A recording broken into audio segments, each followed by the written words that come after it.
Ladies and gentlemen, next week, Thursday, August 24th, Dragnet will be heard 1 hour earlier at 9 p.m. Eastern Daylight Saving Time.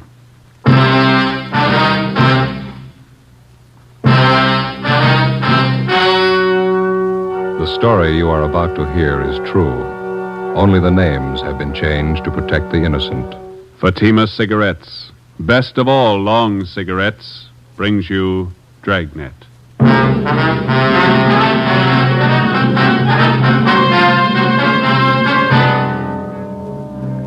You're a detective sergeant. You're assigned to Juvenile Bureau. A vicious case of wanton and willful destruction of private property occurs in your city.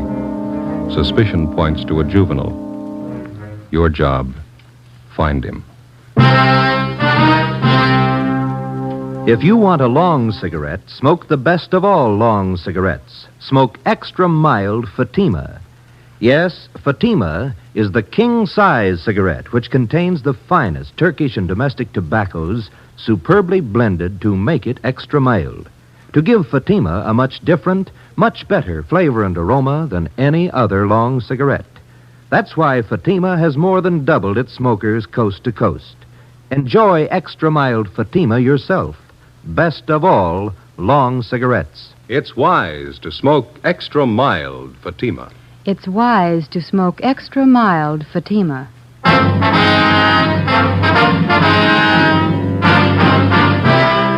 Dragnet, the documented drama of an actual crime. For the next 30 minutes, in cooperation with the Los Angeles Police Department, you will travel step by step of an actual crime. For the next 30 minutes, in cooperation with the Los Angeles Police Department, you will travel step by step on the side of the law through an actual case from official police files. From beginning to end, from crime to punishment, Dragnet is the story of your police force in action. It was Tuesday, April 10th. It was cool in Los Angeles. We were working the day watch out of Juvenile Bureau. My partner's Ben Romero. The boss is Inspector Bowling. My name's Friday. It was 9:35 a.m. when we got to 1335 Georgia Street. Captain's office. I want to ask you to sit down. We're not going to be here that long. You sound mad. Get your hats. Right with you. Where's your car? Right out front. All right. What's up? A rotten mess.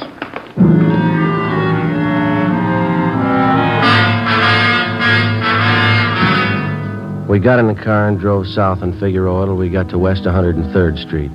According to Inspector Bowling's directions, we turned right and went about 4 miles. He directed us to pull up in front of a one-story frame residence that had been converted into small business offices. On the right side, going in, was a neighborhood jeweler's shop. We could see him working in the window. Over the door of the office on the left was a lawyer's shingle. The gold lettering was new. It's this way. Lawyer's office. That's right. Name's Paul Wilson. It's me, Mr. Wilson. Oh, come in, Inspector Bowling. Mr. Wilson, this is Sergeant Friday.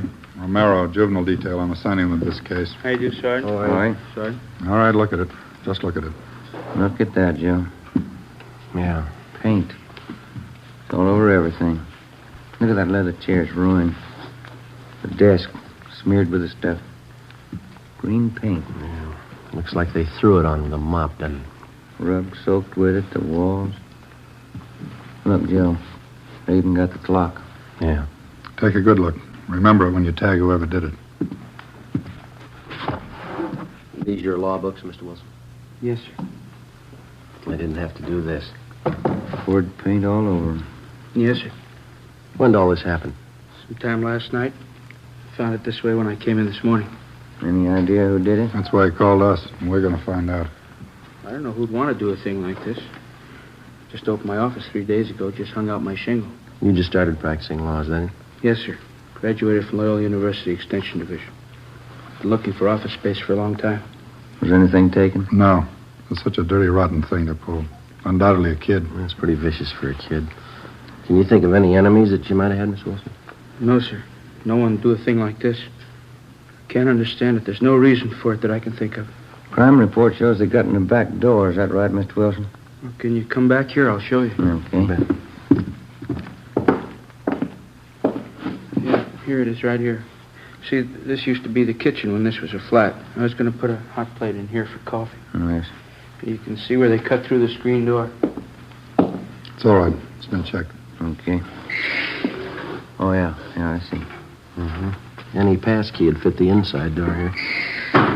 Yes, sir, that's right. You can follow the trail of that green paint right from this door all the way through the house. Yeah.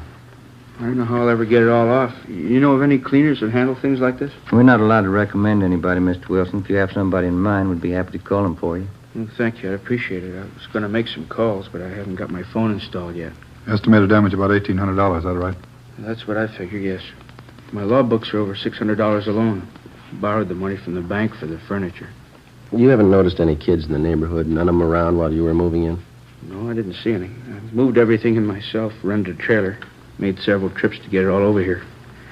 Guess that was a silly thing to do. Why? Well, the store where I bought the furniture said they'd deliver it, but I couldn't wait to see everything in. First office, you know. Yeah, we understand. Well, like I said, I made several trips with the trailer, and I didn't lock the office each time I left. Didn't figure it was necessary. The fellow across the hall with Jeweler said he'd keep an eye on things for me. But you did lock up last night, didn't you? Oh, yes. As soon as I was moved in, I locked the place at all times when I wasn't here. That's it. We'll get right on it. I don't have to tell you again. I want a fast answer. Where do we start? With an empty paint can. Before we left Attorney Paul Wilson, we took a sample scraping of the green paint to serve as a color check. We started to canvass the neighborhood door to door. We covered the area for a radius of 6 blocks, questioning the residents and checking out the youngsters. We failed to come up with anything. We figured another good angle was to try the schools in the area. We checked on the students who had been in any kind of trouble involving malicious pranks.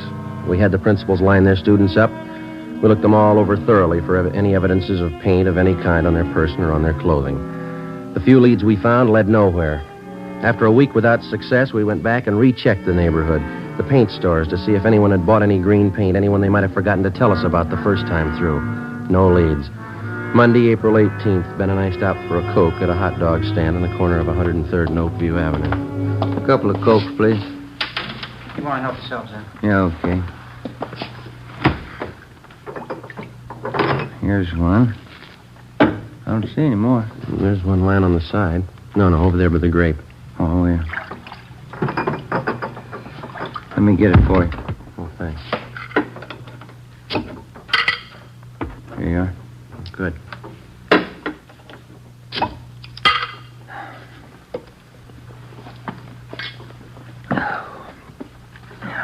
Every time I think of that boy's office, it makes me sick. Yeah. If we could just get some kind of a lead. Anything for a start. Pardon me. I'd be satisfied. There's nothing to work on. It's like stabbing in the dark. Joe. Yeah? Look down the street there. Hmm? This is tin can day. Everybody's got them set out in front of their houses. It's worth a try, isn't it? Let's try a place across the street and then work down the block. All right. Come on. I had a cousin move down from San Francisco. It took him almost a year to get used to this tin can system here in L.A. Is that so? Yeah, up there they throw everything into one garbage can. Tin cans, no. Oh, I didn't know that. Yeah, sure. Tad's, my cousin, never could get used to putting the cans out. Backyard was full of them before his wife reminded him to put them out. Yeah. Garbage kind of piled up, too. They wouldn't pick it up with the tin cans in it. Yeah. You want to check these here? I'll get all this right. bunch here. Okay.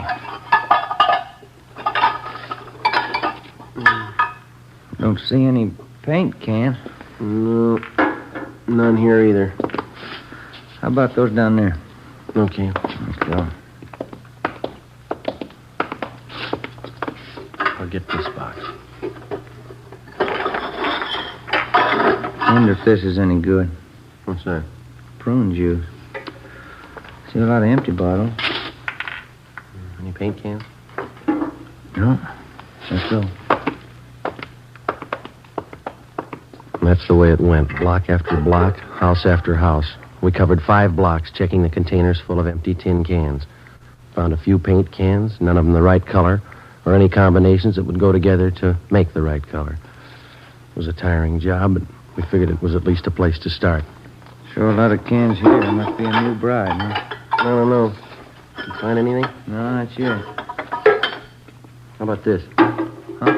This one. 1 gallon can. Green. Let's ask.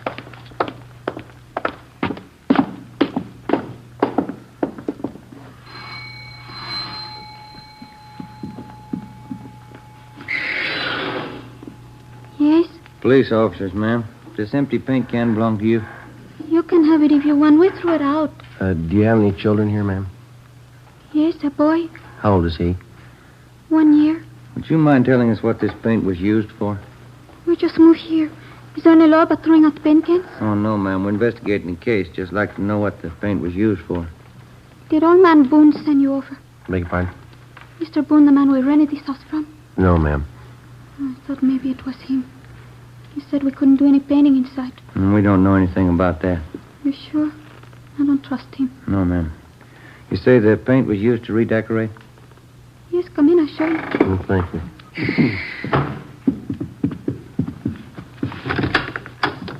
In here. See? Yeah. Carlos did. My husband. I told him he should have waited till Sunday. Mm-hmm. Whose idea was it to paint the bathtub? Carlos. He's going to night school learning English. The teacher told him the best way to learn was to speak it around the house. Yes. It's better for the little one, too. Well, anyway, Carlos gets paid on Saturday night. Then he stops at the little place where the fellas he works with and has a little drink. He gets his paycheck cash there. Mm-hmm. When he came home, he said he was going to paint the bathroom for me. I guess he felt a little good. I was in the kitchen and I yelled to him to paint around the top. Around the top, I said. Yeah. Like I said, he doesn't know English too good yet. We have a green tub. I see.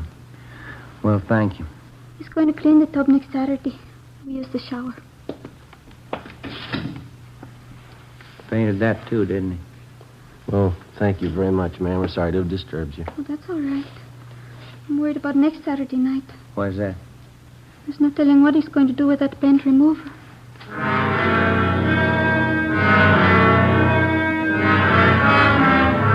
4:30 p.m. We were no closer to finding out who spread that paint around a turn of the attorney's office than when we started.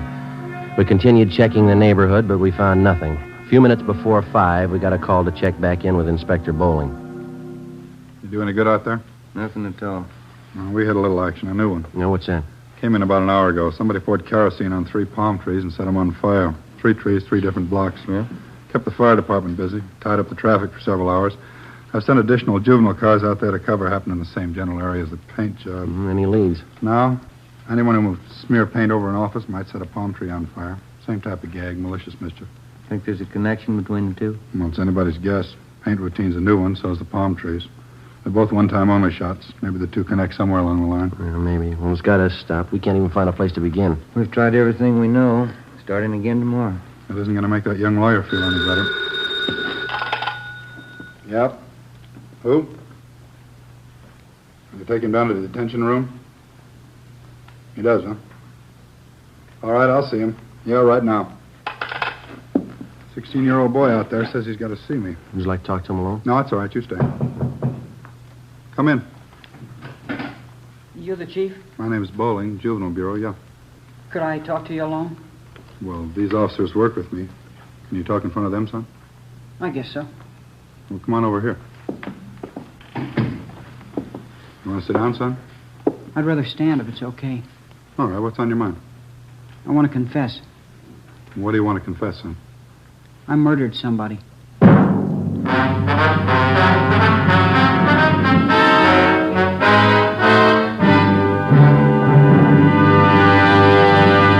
You are listening to Dragnet, actual case histories taken from official police files. If you smoke a long cigarette, it will be in your interest to listen to these case histories taken from the file marked Fatima. On this card, reporter Lee Silver's statement. I need an extra mild cigarette. No other long cigarette I've tried is as mild as Fatima. Here's Nurse Shirley Gelman's statement. When I go off duty, I appreciate a mild cigarette. Fatimas are extra mild. I can enjoy them more. On this card, the statement by drama critic Richard Watts, Jr. Anyone can tell Fatima contains the finest tobaccos. It's extra mild, has a much better flavor. All agree it's wise to smoke extra mild Fatima, and that's what more and more smokers are discovering every day. Yes, actual figures show extra mild Fatima has more than doubled its smokers coast to coast. So enjoy extra mild Fatima yourself. You'll agree. It's wise to smoke extra mild Fatima. It's wise to smoke extra mild Fatima. Best of all, long cigarettes. Next week, Thursday, August 24th, Dragnet will be heard 1 hour earlier at 9 p.m. Eastern Daylight Saving Time.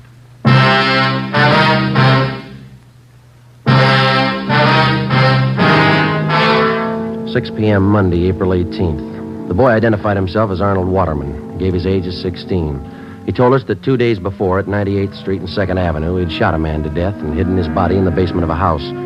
He was taken to the interrogation room where a police stenographer took his statement.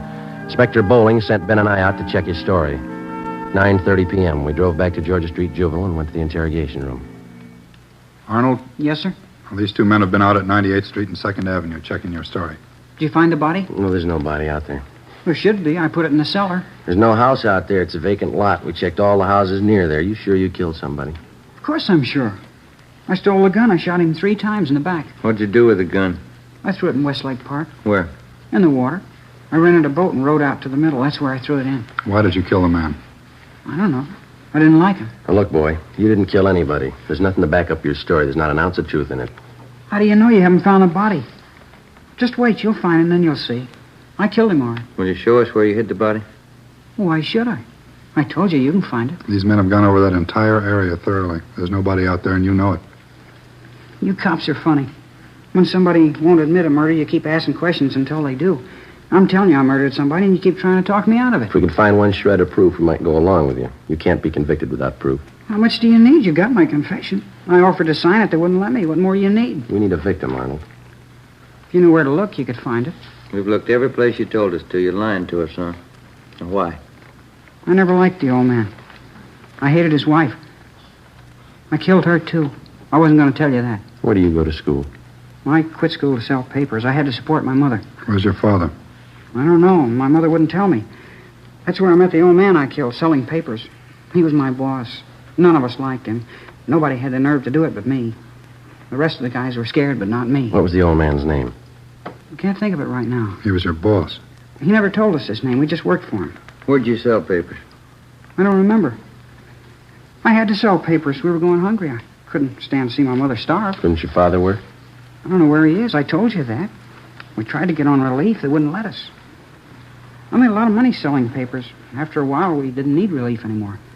I made $100 a week. Why are you lying to us, son? If you think I'm lying, why don't you let me go home? We haven't anything to hold you for. You can go home. Not until I have a trial. I already called a lawyer. He'll be over pretty soon. I've sent for your mother, Arnold. She'll come down and take you home. I didn't want her to know anything about this.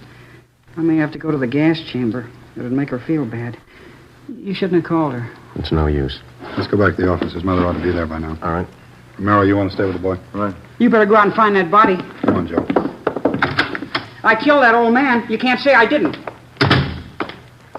The boy's a pathological liar. Well, it looks that way. Probably an inferiority complex. And this is the way of making himself important. Well, we all know he didn't kill anybody, but I wonder if he's got something else in his mind, huh? How do you do? You're Mrs. Waterman? Yes. Inspector Bowling? Yes, ma'am. This is Sergeant Friday. How do you do, ma'am? How do you do? I have to excuse my appearance. I slept a little late today. We've got your boy down the hall. He's all right. Trying to get us to swallow a few tall stories. Yeah, he's like that. What did he tell you? He tried to give us a story about killing somebody. Well, I'm not surprised. This isn't the first time. I'll never understand that kid. Has your boy ever been in an institution, Mrs. Waterman? No, he's not bad. He just likes to lie all the time. He's an awful liar. Went to his high school principal the other day, told him his father and I beat him. We wouldn't give him any lunch money. Where is your husband? He has a newspaper concession on one of the railroad trains. How often is he home? Oh, once a week, sometimes every 2 weeks. It's the only business he knows. Yes, ma'am. Maybe that's the reason the kid's the way he is. My ma always used to tell me a kid needs his father. Still, whenever my hubby's home, he always does the right thing. Arnold started telling these lies a long time ago, and ever since, when his father found out, he catches it. What do you mean? Good strapping. That's all a kid like him understands. His father knows how to handle him. Whenever he lies, he takes the strap to him. You think that's the best way to handle it? Don't you? Well, you know what you're doing, Mrs. Waterman. He's your son. But if you wouldn't mind a little advice, do you mind my telling you? No, not at all. Well, that boy needs care, and he needs it bad. A strap's not the answer. He needs attention, good supervision, and a lot of companionship. I'm not conducting a class in child psychology, but care for that boy of yours. Care for him before the state has to. It's just those stories he hears. That's what's wrong with him. Came home the other night with the wildest tale I ever heard. Yes, ma'am. Said he threw green paint all over somebody's office. Ben and I drove out to the Waterman home. We checked through the boy's belongings. His mother showed us his room. In his closet, we found a pair of corduroy trousers, a white T-shirt, and other articles of his clothing spattered with the same shade of green paint that had been found in the office and furnishings of Attorney Paul Wilson. We asked Ms. Waterman where her son Arnold was on Sunday night, April 9th, the night that the office had been broken into and smeared with paint. She told us she didn't know, but that he came home that night with paint on his clothing. Ben and I went back to the office where we filed an application for a petition and detention, Section 700, sub M, WIC, malicious mischief, 1 count. 2 days later, in juvenile court, the calendar was called. Arnold Waterman's name was first on the list. The judge, the subject, and all those concerned in the case retired to the judge's private chambers. Ben and I, Arnold Waterman, and his mother. The subject was informed of his constitutional rights, and Judge Frank J. Smith read the findings of our investigation. Arnold, it alleges in this petition that on April 9th at approximately 8:30 p.m., you entered the office of Attorney Paul Wilson at 9218 West 103rd Street, where you willfully and without Mr. Wilson's permission did maliciously damage his office to the extent of approximately $1,800 by pouring paint over his rugs, furniture, books, and other articles in his offices. Is this true, Arnold? Yes, sir. Did you know Mr. Wilson? No. Arnold, I'd like to know why you did that. I felt like it. You'll have to give me a better answer than that, youngster. That's the best I can do. That's good enough, isn't it? No, it isn't good enough. We have a courtroom full of boys outside who probably want to be helped, and we're going to try to help them. We can't help you unless you want to be helped. You don't want to help me. You don't believe anything I tell you. Officer Friday. Yes, Your Honor. You and Officer Romero investigated this case from its inception. We did. As a result of your investigation, what's your opinion of this boy's truthfulness? Well, Your Honor, I think I can speak for Officer Romero here as well. In all our talks with the boy and our observations of him, it's our opinion, for what it's worth, that the boy's a pathological liar. Basically, he seems to have the makings of a good youngster. His environment's bad. Seems to have very little, if any, parental guidance. Tells lies, Your Honor. Lots of them. That seems to be everyone's opinion. It's not mine. If you'd spend more time trying to find out if I'm lying instead of trying to put me on the spot, you'd earn your money. Your stories have been thoroughly investigated and double-checked by competent police officers. There is absolutely no basis of truth in anything you've said. I'm getting sick and tired of everybody calling me a liar. Do you hear me? Young man, sit down in that chair. We review a great many juvenile cases here in my private chambers, but that does not alter the fact that you are in a court of law. You will lower your voice, speak in a gentlemanly fashion, and tell the truth. Is that understood? Yes, sir. Mrs. Waterman, could you give this court any reason for your son's behavior? It's a mystery to me, Judge. Fred, that's his father. He can't understand it either. He's always lied. His father beats him for it. I guess he'll always lie. That's all you can say on your son's behalf? What else is there to say? He's a liar. Arnold, I'm going to ask you once more. Why did you smear paint all over Attorney Paul Wilson's office? I didn't like him. Why didn't you like him? I didn't like him, that's all. Tall, skinny, funny-looking guy. You mean you destroyed his property because you didn't like his looks? Something like that. He was cheap. I saw him moving in. He had a trailer. He was moving his own stuff in. Why didn't he hire a mover like everybody else? I don't like cheap people. Do you know anything about this man, Wilson? No. What Why? business was it of yours, whether or not Mr. Wilson decided to move his own furniture? Do you know that he's a young man, not much older than you, just graduated from law school, took a lot of time, took a lot of his money that he earned to put himself through school, and you sit there, a mere sketch of a boy passing judgment on a fine young man like Paul Wilson. And boy, let me tell you something.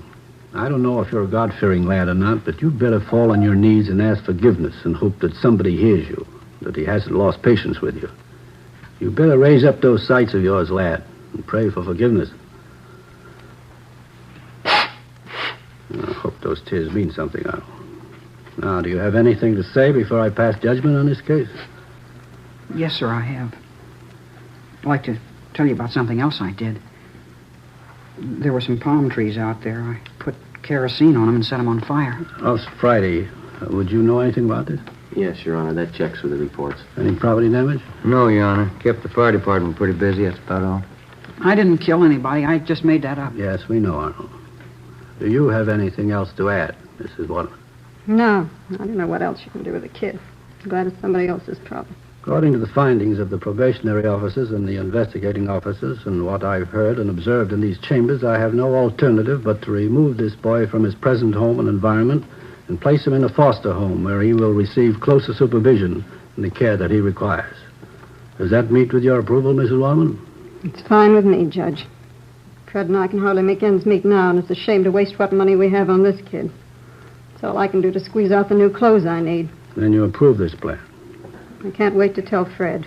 Well, when you tell Fred, you can also tell him the taxpayers are not going to assume the burden of the mistakes that you and your husband lavished on this boy. What do you mean, Judge? The expense of placing the boy in this foster home comes to the amount of $35 a month. You and your husband will pay this sum. The law covers that. It's an awful lot of money. The payment will be due on the first day of each month. You will meet this requirement or be held in contempt of court. I'm only sorry that's as far as the law goes. The laws of the state of California do not make the parents responsible for the torts of their children unless contributory negligence can be proven. In my eyes, it is contributory negligence on your part, but unfortunately, it cannot be proven. Any faults that this boy may have are yours. You as a parent are responsible. We did the best we could in raising the kid. Madam, you didn't raise him. Hearing dismissed.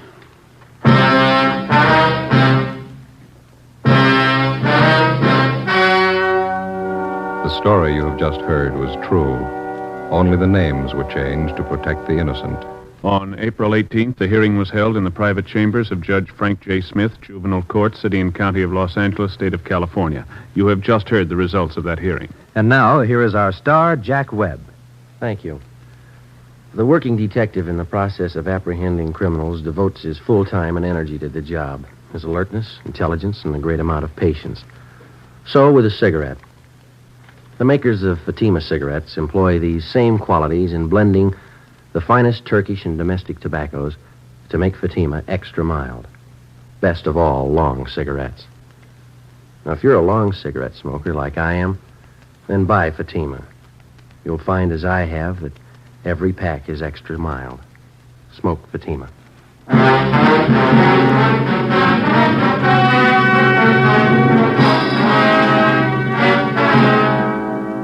Next week, Thursday, August 24th, Dragnet will be heard 1 hour earlier at 9 p.m. Eastern Daylight Saving Time.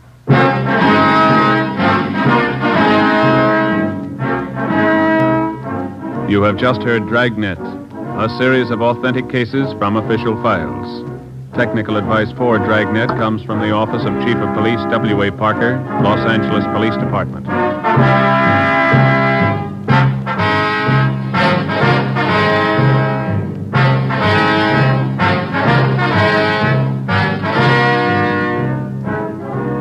Fatima Cigarettes, the best of all long cigarettes, has brought you Dragnet from Los Angeles.